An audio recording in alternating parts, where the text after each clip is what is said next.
Hello दोस्तों, 26 का political science classes में आप सभी का स्वागत है। दोस्तों, आज हम एक नए टॉपिक का अध्ययन करने जा रहे हैं और उस टॉपिक का नाम है बैंथम। दोस्तों, बैंथम एक पश्चिमी विचारक है। तो दोस्तों, सबसे पहले हम देखते हैं बैंथम के जन्म के बारे में। दोस्तों, बैंथम का जन्म लंदन के एक वकील परिवार में हुआ था। दोस्तों, बैंथम अपनी असाधारण योग्यता के कारण अपने गुरुओं को अयोग्य तथा साथियों को मूर्ख समझता था। आगे देखते हैं दोस्तों, बैंथम ने कानून का अध्ययन किया था लिंकन इन विश्वविद्यालय में और बैंथम ने एक पत्र निकाला था जिसका नाम है वेस्टमिनिस्टर रिव्यू। इसके बाद हम आगे देखते हैं दोस्तों, बैंथम की प्रथम पुस्तक थी फ्रेगमेंट्स ऑन गवर्नमेंट, शासन पर कुछ विचार। ये पुस्तक 1776 में बैंथम के द्वारा लिखी गई थी। दोस्तों, इस पुस्तक में उस समय के प्रसिद्ध विधि शास्त्री ब्लैक स्टोन की आलोचना की गई, जिससे क्या हुआ, न्यायिक या कानूनी क्षेत्र में हलचल मच गई। आगे देखते हैं दोस्तों, बैंथम की रचनाएं अर्थात बैंथम की पुस्तकें।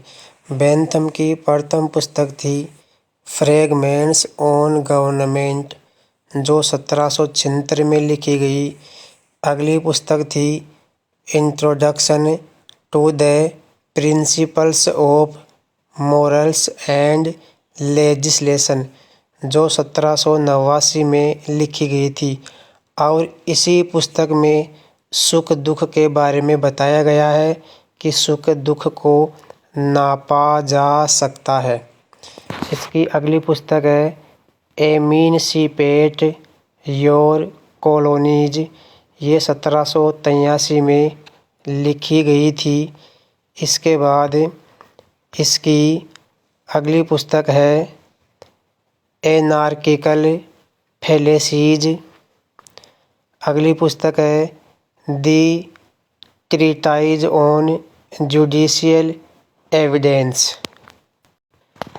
इसके बाद देखते हैं दोस्तों, बैंथम ने उपयोगितावाद का सिद्धांत दिया और उसका प्रिय वाक्य है अधिकतम लोगों का अधिकतम सुख।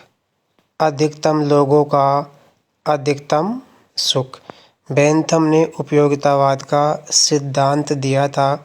हालांकि बैंथम से पूर्व डेविड ह्यूम ने सर्वप्रथम उपयोगितावादी दर्शन का प्रतिपादन किया था। आगे देखते हैं दोस्तों, बैंथम का अपना प्रिय वाक्य कौन सा है? अधिकतम व्यक्तियों का अधिकतम सुख। ये जो प्रिय वाक्य है, ये वाक्य प्रिस्टले की पुस्तक है शासन पर निबंध, इससे बैंथम ने लिया था। और प्रिस्टले ने हचेसन से ये वाक्य लिया था। कौन सा वाक्य लिया था? अधिकतम व्यक्तियों का अधिकतम सुख। आगे देखते हैं दोस्तों, बैंथम के बाद उपयोगितावाद की धारा को आगे बढ़ाने का कार्य किसने किया? तो ये कार्य J.S. मिल, जॉन स्टुअर्ट मिल और जॉन ऑस्टिन ने किया था। दोस्तों, मैं आपको बता दूं, उपयोगितावाद एक नैतिक सिद्धांत है जिसका आधार है सुखवाद। दोस्तों, आगे देखते हैं बेंथम के बारे में।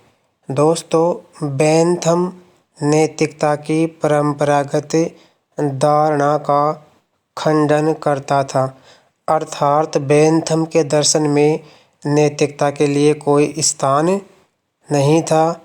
दोस्तों, बेंथम ने सुखवाद के सिद्धांत का प्रतिपादन किया था। दोस्तों, बेंथम कहता है कि जो कुछ ईश्वर की इच्छा अर्थात धर्मशास्त्रों के अनुकूल है वह नैतिक है, और जो कुछ उसके विपरीत है वह अनैतिक और पापमूलक है।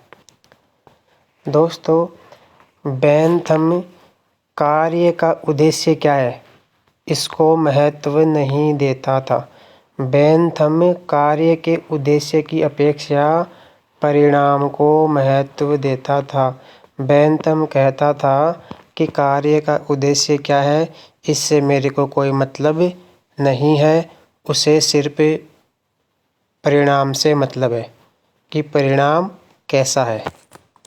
और दोस्तों, वर्तमान स्थिति भी यही है कि सभी लोग केवल और केवल परिणाम को महत्व देते हैं। इसी प्रकार बेंथम ने भी कार्य के उद्देश्य की अपेक्षा परिणाम को महत्व दिया।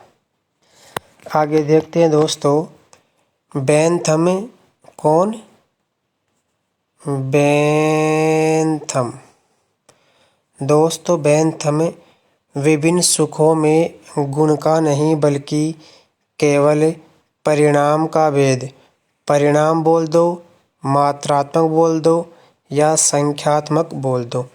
इसका मतलब यह हुआ दोस्तों, बेंथम का मानना था कि सुख गुण की दृष्टि से समान होते हैं। सुख गुण की दृष्टि से समान होते हैं, जबकि उनमें अंतर केवल परिमाण का होता है, परिमाण या मात्रात्मक अंतर होता है। बेंथम का मत है कि विभिन्न सुखों में गुण समान होता है, किंतु उनमें भेद या अंतर केवल और केवल परिमाण का होता है। परिमाण मतलब मात्रात्मक भेद होता है और सभी सुख गुण की दृष्टि से समान होते हैं। आगे देखते हैं दोस्तों, बेंथम के राज्य की उत्पत्ति संबंधी विचार। दोस्तों, राज्य की उत्पत्ति के संबंध में बेंथम के विचार देखते हैं। दोस्तों, बेंथम राज्य की उत्पत्ति के बारे में संविदा सिद्धांत या फिर सावयव सिद्धांत या फिर सामाजिक समझौता, इसका खंडन करता है। दोस्तों, बेंथम सामाजिक समझौते द्वारा राज्य की उत्पत्ति को कल्पना मात्र या झूठा बताता है। वह इस विचार का खंडन करता है। दोस्तों, बेंथम कहता है कि ऐसा कोई समझौता नहीं हुआ था, और यदि ऐसा समझौता हुआ भी हो तो वर्तमान पीढ़ी ऐसे सामाजिक समझौते को मानने के लिए बाध्य नहीं है। दोस्तों, आगे बेंथम ने काफ़ी अच्छी बात कही, वो ये थी, बेंथम कहता है कि राज्य की उत्पत्ति का कारण संविदा या सामाजिक समझौता सिद्धांत नहीं बल्कि आज्ञा पालन की आदत है, कि राजा की आज्ञा का पालन करने से ही राज्य की उत्पत्ति हुई है। बेंथम कहता है कि राज्य की आज्ञा का पालन हम इसलिए नहीं करते कि राज्य एक नैतिक या श्रेष्ठतम संस्था है। बेंथम कहता है कि राज्य कोई नैतिक समुदाय नहीं है। आगे देखते हैं दोस्तों, बेंथम राज्य की संप्रभुता का समर्थक था। बेंथम का संप्रभु निरपेक्ष और असीमित है। राज्य की संप्रभुता पर प्राकृतिक कानून एवं प्राकृतिक अधिकार द्वारा कोई बंधन नहीं लगाया जा सकता। बेंथम कहता है कि जो संप्रभु है उसके पास समस्त शक्ति है और वो शक्ति असीमित है। उस पर प्राकृतिक कानून और प्राकृतिक अधिकार के द्वारा कोई बंधन नहीं लगाया जा सकता। दोस्तों,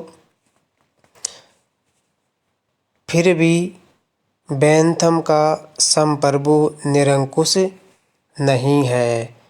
अब बेंथम का संप्रभु निरंकुश क्यों नहीं है, उसके पीछे कारण यह है कि बेंथम के अनुसार व्यक्ति उसी सीमा तक संप्रभु की आज्ञा का पालन और कानून की आज्ञा का पालन कर सकते हैं जिस सीमा तक वैसा करना उनके हित में हो। इसका मतलब ये हुआ दोस्तों कि बेंथम कहता है कि लोग संप्रभु की आज्ञा का पालन तब तक ही करेंगे जब तक ऐसा करना उनके हित में हो। यदि उनके हितों के विपरीत हो तो वे संप्रभु की अवहेलना कर सकते हैं। इसीलिए बेंथम ने एक कथन दिया, यदि अवज्ञा के संभावित अनिष्ट से कम हो तो व्यक्ति संप्रभु का प्रतिरोध कर सकता है। दोस्तों, ये कथन एग्जाम में पूछे जाते हैं। आगे देखते हैं दोस्तों, बेंथम क्या करता है। दोस्तों, बेंथम प्राकृतिक कानूनों और प्राकृतिक अधिकारों का खंडन करता है, इनका विरोध करता है। बेंथम स्वतंत्रता, समानता और भातृत्व के नारे को भ्रामक मानता है, मतलब इनकी आलोचना करता है। आगे बेंथम कहता है कि पूर्ण स्वतंत्रता पूर्ण रूप से असंभव है। बेंथम कहता है कि पूर्ण स्वतंत्रता पूर्ण रूप से असंभव है। बेंथम ने अधिकारों के दो प्रकार बताए, एक है कानूनी अधिकार, एक है नैतिक अधिकार। बेंथम कहता है अधिकार कानून की देन है, न कि प्रकृति की। ये बात कौन कहता है? बेंथम कहता है कि अधिकार कानून की देन है, न कि प्रकृति की। दोस्तों, बेंथम सिर्फ अधिकारों की ही बात नहीं करता, वह अधिकारों के साथ साथ कर्तव्यों पर भी बल देता है। अब दोस्तों, हम बेंथम के न्याय संबंधी विचार देखते हैं कि बेंथम ने न्याय संबंधी विचारों में क्या बताया। तो दोस्तों, न्याय संबंधी विचार बेंथम के।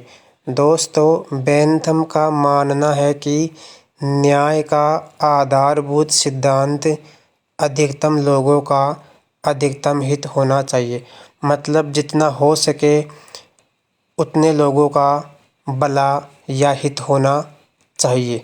बेंथम न्यायाधीशों को जजेज एंड कंपनी संबोधित कर उन्हें व्यापारी कहता है। व्यापारी का मतलब सौदा करने वाला कहता है। और दोस्तों, बेंथम आगे कहता है कि इस देश में न्याय को बेचा जाता है, वो भी बहुत महंगे दामों पर, और कोई व्यक्ति दाम नहीं चुका पाता वह न्याय से वंचित रह जाता है। तो दोस्तों, बेंथम ने कितना अच्छा कथन कहा है कि इस देश में न्याय को बेचा जाता है, वो भी बहुत महंगे दामों पर, और कोई व्यक्ति यदि दाम नहीं चुका पाता तो वह न्याय से वंचित रह जाता है। दोस्तों, ये दो महत्वपूर्ण कथन है। ब्रोनावस्की व मजलिस ने कहा, क्या कहा? ब्रोनावस्की व मजलिस ने गांधी जी को आधुनिक बेंथम कहा। दोस्तों, यहाँ से एग्जाम में क्वेश्चन आने की पूरी संभावना रहती है कि किसने गांधी जी को आधुनिक बेंथम कहा आंसर होगा ब्रोनावस्की व मजलिस। इसके बाद बेंथम ने स्वयं एक कथन दिया है। वो कथन ये है, युद्ध व तूफान फटने के लिए श्रेष्ठतम हो सकते हैं, पर सहन करने के लिए शांति और सुरक्षा ही श्रेष्ठ है। ये कथन आपको अवश्य याद करने हैं। आगे देखते हैं दोस्तों बेंथम के शासन संबंधी विचार। दोस्तों बेंथम कहता है कि कानून संप्रभु के आदेश है। संप्रभु की इच्छा कानून के रूप में प्रकट होती है, अर्थात संप्रभु ने जो कहा वो ही कानून है। दोस्तों बेंथम कहता है कि कानून दो प्रकार के हैं, एक है ईश्वरीय कानून और एक है मानव द्वारा निर्मित मानवीय कानून। आगे देखते हैं दोस्तों बेंथम किस प्रकार की शासन प्रणाली का समर्थन करता है, तो वो है गणतंत्रीय शासन प्रणाली का समर्थन करता है। कौन? बेंथम। दोस्तों आगे बेंथम कहता है, बेंथम ने राज्य और सरकार के मध्य अंतर किया। बेंथम ने राज्य और सरकार के मध्य अंतर किया। उसके अनुसार राज्य संपूर्ण जन समुदाय है, जबकि सरकार राज्य के अंतर्गत छोटा सा संगठन है। तो दोस्तों बेंथम राज्य और सरकार के मध्य अंतर करता है। दोस्तों बेंथम की एक पुस्तक है क्रिस्टोमेटिया। इस क्रिस्टोमेटिया में शिक्षा के क्षेत्र में सुधार की बात करते हुए एक योजना प्रस्तुत की, जिसे मोनिटोरियल के नाम से जाना जाता है। इस मोनिटोरियल का मतलब यह होता है कि अनुभवी जो विद्यार्थी है, ऐसे विद्यार्थी कम या नए विद्यार्थियों को या शिक्षार्थियों को पढ़ाएंगे। इसे कहते हैं मोनिटोरियल व्यवस्था, जिसमें क्या होता है, जो अनुभवी या ज़्यादा पढ़े लिखे विद्यार्थी होते हैं, ये कम पढ़े लिखे विद्यार्थियों को पढ़ाते हैं। तो बेंथम ने ये विचार अपनी पुस्तक क्रिस्टोमेटिया में दिया। दोस्तों बेंथम ने सार्वभौमिक पुरुष मताधिकार का समर्थन किया।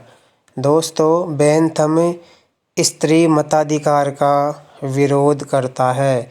स्त्रियों को वोट देने के अधिकार के पक्ष में नहीं है। बेंथम सार्वभौमिक पुरुष मताधिकार का समर्थक है। आगे देखते हैं दोस्तों बेंथम प्रेस की स्वतंत्रता का समर्थक है। बेंथम प्रेस की स्वतंत्रता का समर्थक है और बेंथम गुप्त मतदान का समर्थन है। बेंथम कहता है कि मतदान गुप्त रूप से होने चाहिए। दोस्तों बेंथम के बाद में इनके शिष्य आएंगे मील, J.S. मील। और मील क्या करेंगे, गुप्त मतदान की जगह खुले मतदान का समर्थन करेंगे। तो धन्यवाद दोस्तों, ये बेंथम का टॉपिक पूरा हो गया है। वीडियो देखने के लिए आप सभी का धन्यवाद। दोस्तों यदि आपको वीडियो अच्छा लगे तो लाइक एंड सब्सक्राइब करना ना भूलें। धन्यवाद दोस्तों।